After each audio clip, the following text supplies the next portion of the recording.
الحمدللہ وکفا وسلام علی عبادہ الذین اصطفیٰ اما بعد فاعوذ باللہ من الشیطان الرجیم بسم اللہ الرحمن الرحیم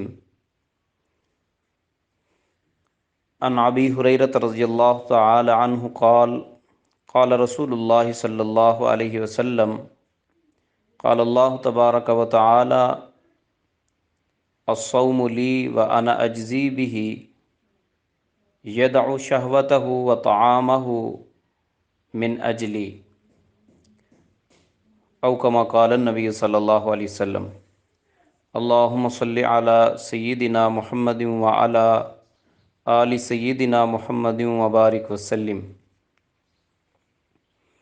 سیدنا ابو ہریرہ رضی اللہ عنہ سے روایت ہے، فرماتے ہیں رسول اللہ صلی اللہ علیہ وسلم نے ارشاد فرمایا، اللہ رب العزت نے آپ صلی اللہ علیہ وسلم فرماتے ہیں کہ اللہ رب العزت نے ارشاد فرمایا، روزہ میرے لیے ہے اور اس کا بدلہ میں دوں گا۔ اس لیے کہ یدع شہوتہ وطعامہ من اجلی، کہ اس بندے نے روزہ رکھ کر اپنی خواہشات اور کھانے پینے کو میری وجہ سے چھوڑا۔ اور دوسری حدیث میں فرمایا کہ روزہ میرے لیے ہے اور اس کا بدلہ میں خود ہوں۔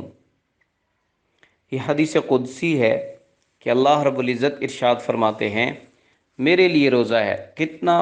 کتنی عظیم بات ہے اور کتنی مزیدار بات ہے کہ اللہ تعالیٰ فرما رہے ہیں کہ اس میرے بندے نے میرے لیے روزہ رکھا۔ الصوم لی، روزہ میرے لیے۔ ایک حدیث پاک میں ہے فَإِنَّهُ لی، کہ وہ روزہ میرے لیے ہے، وَأَنَا أَجْزِي بِهِ، اور اس کا بدلہ میں دوں گا۔ اس کا بدلہ میں کیوں نہ دوں؟ اس لیے کہ اس نے اپنی خواہشات کو میری وجہ سے چھوڑا ہے۔ اللہ کے لیے خواہشات کو چھوڑنا، جائز تمناؤں اور جائز حاجات اور خواہشات نفسانی کو بھی چھوڑ دینا۔ بری خواہشات کو تو چھوڑنا ہی چھوڑنا ہے، جائز حاجات جو غیر رمضان میں، جو روزے کی نہ ہونے کی حالت میں بندہ جو کام کر سکتا ہوتا ہے وہ کام بھی نہ کرنا، کھانا بھی نہیں، پینا بھی نہیں۔ اللہ پاک فرما رہے ہیں یہ سب کچھ میرے لیے ہے، تو میرا بندہ میرے لیے بھوکا ہے، میرا بندہ میرے لیے پیاسا ہے، میرا بندہ میرے لیے اپنی نفسانی خواہشات کو چھوڑے ہوئے ہے، مجھے راضی کرنا چاہتا ہے، میری وجہ سے یہ سب چیزوں سے کٹا ہوا ہے۔ تو کتنا اللہ رب العزت کو پیار آتا ہے روزہ دار پر، کتنا محبت کرتے ہیں اللہ رب العزت اپنے روزہ دار بندے کے ساتھ، کہ اللہ تعالیٰ خود ارشاد فرماتے ہیں کہ یہ میرے لیے ہے، میرے لیے ہے، میری وجہ سے ہے، میری وجہ سے ہے۔ تو جب بندہ اللہ رب العزت کے لیے تھوڑی سی قربانی دیتا ہے تو اللہ تعالیٰ اس کے بدلے میں فرماتے ہیں کہ اس کا اجر میں بن جاتا ہوں۔ تو جو انسان، جو مومن، جو مسلمان بندہ اللہ کے نبی جی صلی اللہ علیہ وسلم کا کلمہ پڑھنے والا پوری زندگی کو اللہ کی چاہت پر گزار دے گا اور اللہ رب العزت کی منشا کے مطابق گزار لے گا، تو قیامت کے دن اس کا کتنا بڑا مقام ہوگا اور دنیا میں اس کے لیے کتنے اعزازات و اکرامات ہوں گے۔ اللہ رب العزت کتنا اس کی حوصلہ افزائی فرمائیں گے اور کس قدر اس کو عنایات عطا فرمائیں گے جو بندہ اپنی ساری زندگی اللہ رب العزت کے لیے گزار دے گا۔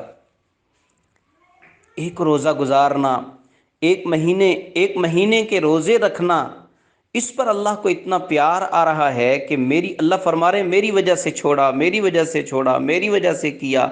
تو جب بندہ پوری زندگی اللہ کی وجہ سے، اللہ کے لیے اپنی من کی چاہت کو چھوڑ کر، اپنی خواہشات نفسانی سے دور رہ کر اور اللہ رب العزت کی منشا اور مرضی اور اس کی خوشنودی کے مطابق زندگی گزارے گا تو اس کو اللہ تعالیٰ کے ہاں کس قدر مقام حاصل ہوگا۔